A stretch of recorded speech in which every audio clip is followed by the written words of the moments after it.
Aku hendak memuji Tuhan dalam segala waktu. Puji-pujiannya kepadanya tetap di dalam mulutku dan hatiku. Karena Tuhan jiwaku bermegah. Biarlah orang-orang yang rendah hati mendengarnya dan bersuka cita. Muliakanlah Tuhan bersamaku. Marilah kita bersama-sama memasyurkan namanya.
Bapa yang kami sembah dalam Tuhan kami Yesus Kristus, terima kasih atas segala berkat yang telah Kau berikan kepada kami. Saat ini kami berhimpun dalam persekutuan ibadah keluarga untuk memuliakan nama-Mu. Hadirlah di tengah kami dan penuhilah hati kami dengan Roh-Mu yang kudus, sehingga apa yang kami lakukan dalam ibadah ini dapat menyukakan hati-Mu. Dalam nama Tuhan Yesus kami berdoa. Amin. Kepada Allah firman yang kupuji, Kepada Tuhan firman-Nya kupuji. kepada Allah aku percaya, aku tidak takut. Apakah yang dapat dilakukan manusia terhadap aku? Nazarku kepadamu, ya Allah, akan kulaksanakan.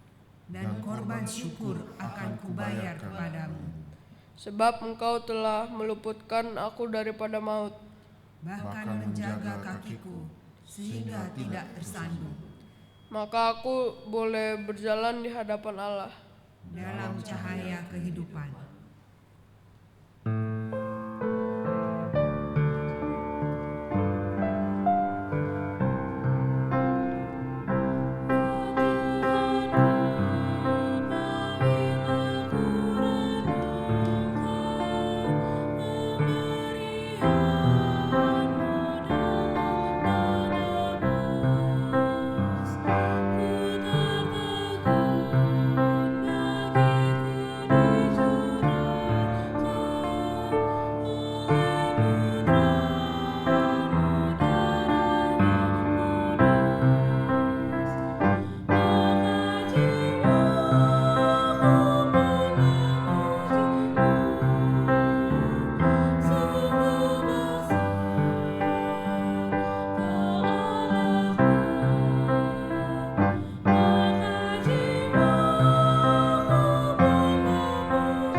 Firman-Mu Bapa adalah pelita bagi kaki kami dan terang bagi jalan kami.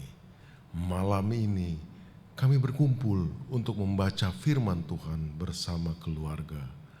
Biarlah firman yang kami baca dapat kami mengerti dan menjadi penuntun kami dalam kehidupan ini. Amin. Mari berdiri untuk mendengarkan firman Tuhan yang dibacakan dari 1 Petrus 4 ayat 1 sampai 6 yang menyatakan, "Jadi, karena Kristus telah menderita penderitaan badani, kamu pun harus juga mempersenjatai dirimu dengan pikiran yang demikian. Penderitaan badani ia telah berhenti berbuat dosa, supaya waktu yang sisa jangan kamu menggunakan menurut keinginan manusia, tetapi menurut kehendak Allah. Sebab telah cukup banyak waktu kamu menggunakan untuk melakukan kehendak orang-orang yang tidak mengenal Allah. Kamu telah hidup dalam rupa-rupa hawa nafsu, keinginan, kebakbukan, pesta pora, perjamuan minum, penyembahan berhala yang terlarang. Sebab itu mereka heran bahwa kamu tidak turut mencemplungkan diri bersama-sama di dalam kubangan ketidaksenonohan yang sama, dan mereka memfitnah kamu. Tetapi mereka harus memberi pertanggungjawaban kepada Dia yang telah sedia menghakimi orang yang hidup dan yang mati. Itulah sebabnya maka Injil telah diberitakan juga kepada orang-orang mati, supaya mereka sama seperti semua manusia, dihakimi secara badani, tetapi oleh roh dapat hidup menurut kehendak Allah.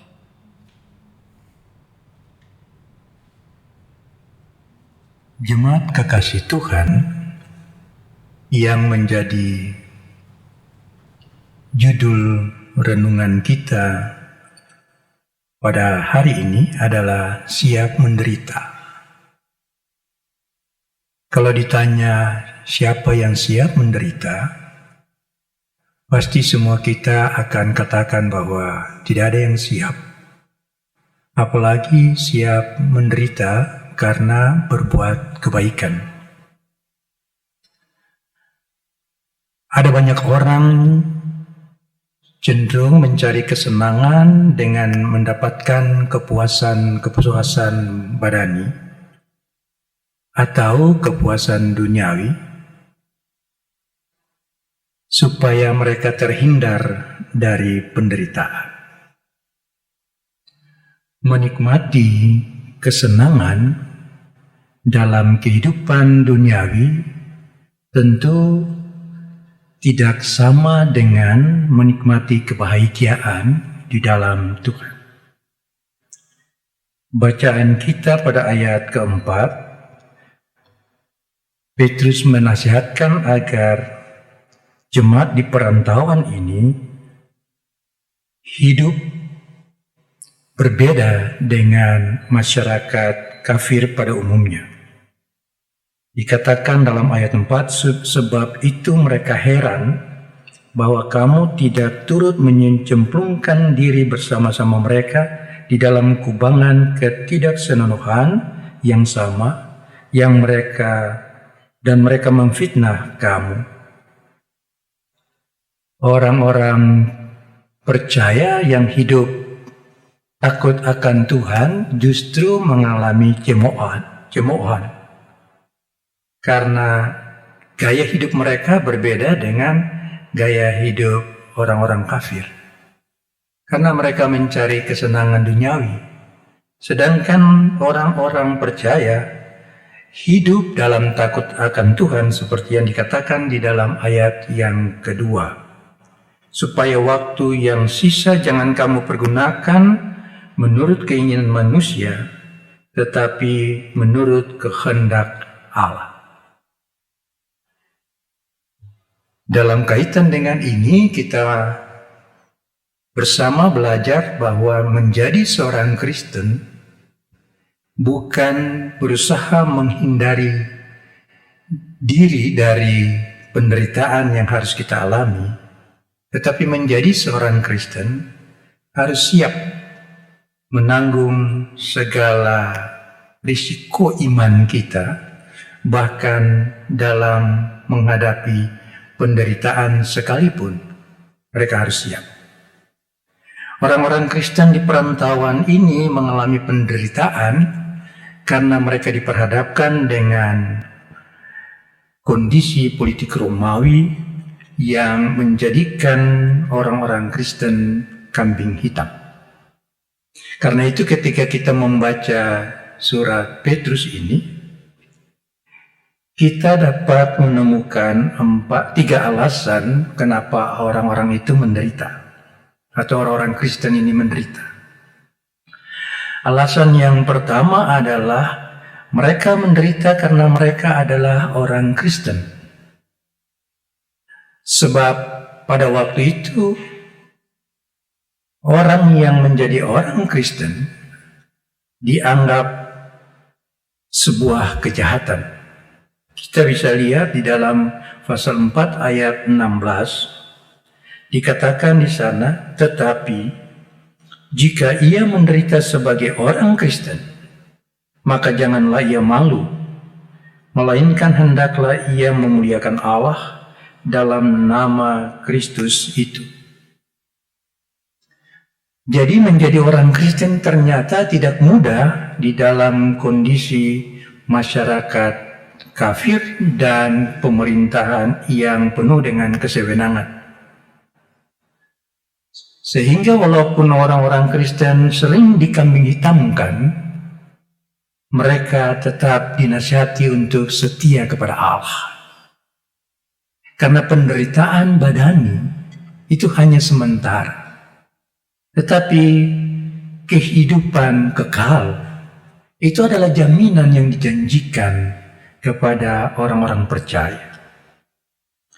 Alasan yang kedua yang membuat mereka makin menderita adalah hidup mereka yang sesuai dengan keinginan Allah dan bukan keinginan manusia. Orang-orang kafir pada waktu itu berusaha untuk menikmati kehidupan dunia supaya mereka mendapatkan kebahagiaan dunia. Tetapi mereka lupa bahwa kehidupan yang berada di dalam kebahagiaan duniawi itu justru akan membawa mereka di dalam penghukuman kekal. Karena itu, orang-orang Kristen selalu harus berpegang teguh pada iman mereka, yaitu hidup di dalam kehendak Allah.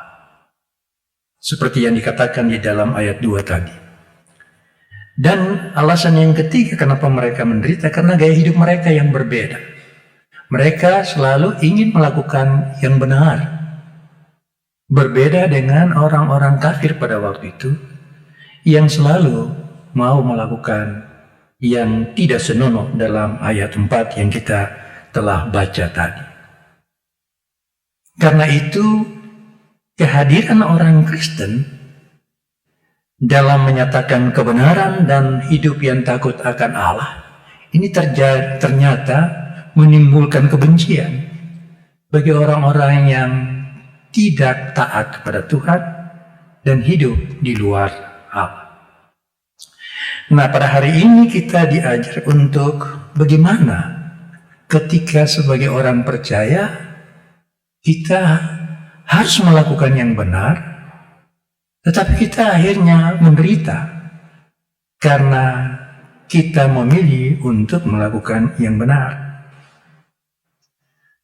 Solusi yang diberikan kepada kita adalah di ayat yang pertama. Dikatakan begini, ayat 1b, kamu pun harus juga mempersenjatai dirimu dengan pikiran yang demikian. Apa maksudnya? Bahwa Kristus yang menderita itu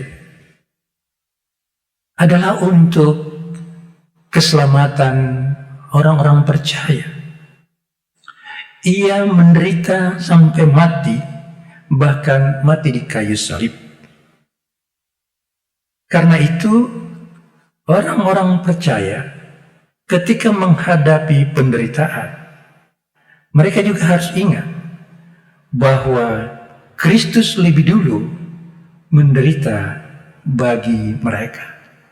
Kalau kita baca di ayat di 1 Petrus 1 ayat yang ke-19, di situ kita temukan bahwa dikatakan dalam ayat 19, mulai dari ayat 18, sebab kamu tahu bahwa kamu telah ditebus dari cara hidupmu yang sia-sia, yang kamu warisi dari nenek moyangmu itu bukan dengan barang-barang fana, bukan pula dengan perak atau emas, melainkan dengan darah yang mahal, yaitu darah Kristus yang sama seperti darah anak domba yang tak bernoda dan tak bercacat. Petrus mau katakan bahwa penderitaan itu bukan apa-apa kalau dibandingkan dengan darah Yesus yang mahal itu, yang menebus kehidupan kita dalam dosa. Karena itu ungkapan orang yang menderita badani tidak lagi berbuat dosa bukan dalam pengertian bahwa mereka bebas dari tindakan salah, tetapi persekutuan dengan Tuhan itu mendorong mereka untuk hidup dalam sebuah kehidupan yang baru. Sebab itu mempersenjatai diri adalah sikap orang Kristen yang terus-menerus membaharui diri, menguji dirinya untuk mendapatkan kualitas iman dalam menghadapi setiap penderitaan. Agar ketika ia menderita, ia tidak menyalahkan Tuhan atau ia tidak menyalahkan situasi, tetapi ia melihat bahwa di dalam penderitaan ada ketaatan yang menjadi pegangan hidup karena takut akan Tuhan.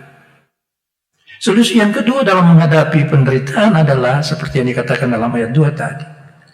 Hidup takut akan Tuhan. Seperti yang dikatakan Amsal 1. Takut akan Tuhan adalah permulaan hikmat. Dikatakan di dalam ayat 1 tadi, persenjatai dirimu dengan pikiran yang demikian. Tanpa hikmat dan takut akan Tuhan, kita tidak mau mengorbankan diri. Karena salah satu cara atau syarat mengikuti Yesus adalah menyangkal diri. Karena itu terkadang orang Kristen sulit sekali meminta maaf kalau dia melakukan kebenaran. Bahkan di kalangan orang terdekat sekalipun, ketika kita melakukan kebenaran, kita sulit meminta maaf kepada orang lain. Kita justru minta supaya orang lain melakukan yang sesuai dengan kita pikirkan. Padahal Yesus mengingatkan kepada kita, apa yang kamu kehendaki orang lain perbuat kepadamu, lakukan itu kepada mereka. Itu isi seluruh hukum Taurat dan kitab para nabi. Matius 7 ayat 12. Dan yang ketiga, Bapak Ibu kasih Tuhan, cara hidup kita. Cara hidup orang beriman adalah berpegang pada ketaatan kepada Allah dan cinta kasih. Dia siap berkorban untuk kebaikan orang lain. Penderitaan itu bukan momok bagi orang percaya atau penderitaan badan. Penderitaan badan juga bukan akhir dari sebuah perjalanan hidup. Menderita karena berbuat dosa, solusinya cuma pertobatan. Tetapi menderita karena berbuat baik, itu buah iman. Bahkan dikatakan itu kasih karunia Allah. Karena itu siap menderita. Bukan karena kita mau menderita, tetapi kita sadar bahwa setiap kondisi dan kenyataan yang kita hadapi terkadang membutuhkan pengorbanan. Dan sebuah pengorbanan meminta kesiapan untuk menderita. Tuhan memberkati kita. Amin.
dikuduskanlah namamu, datanglah kerajaanmu, jadilah kehendak-mu di bumi seperti di surga.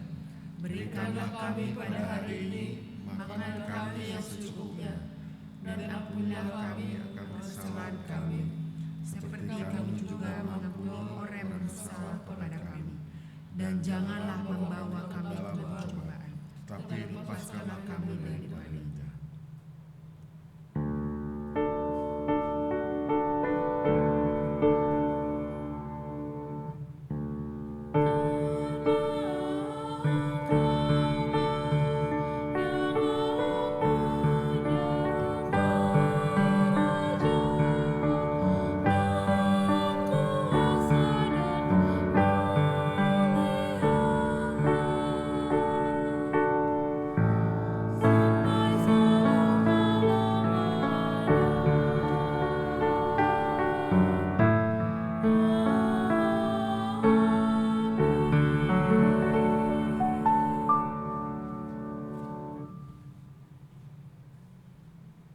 Kini kita mendapat kesempatan untuk mengungkapkan syukur kepada Allah melalui persembahan kepadanya.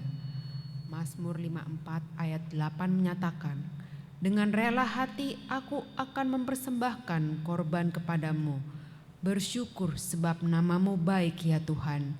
Kiranya Allah berkenan atas pemberian kita dan menguduskan persembahan syukur kita kepadanya.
Mari berdiri untuk menyerahkan persembahan ini kepada Tuhan dalam doa syukur. Ya Bapa, terima kasih atas segala berkat dan kasih-Mu yang telah Engkau nyatakan bagi kami. Terima kasih atas firman yang telah Kau berikan kepada kami pada malam ini. Kiranya firman yang telah kami dengar dapat kami renungkan dan lakukan dalam kehidupan kami. Terimalah persembahan kami ini sebagai ungkapan syukur atas anugerah-Mu bagi kami. Dalam nama Tuhan Yesus kami berdoa. Amin.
Terima kasih Tuhan Yesus atas tuntunan dan penyertaan-Mu sehingga ibadah kami pada saat ini dapat berjalan dengan baik sampai dengan selesai.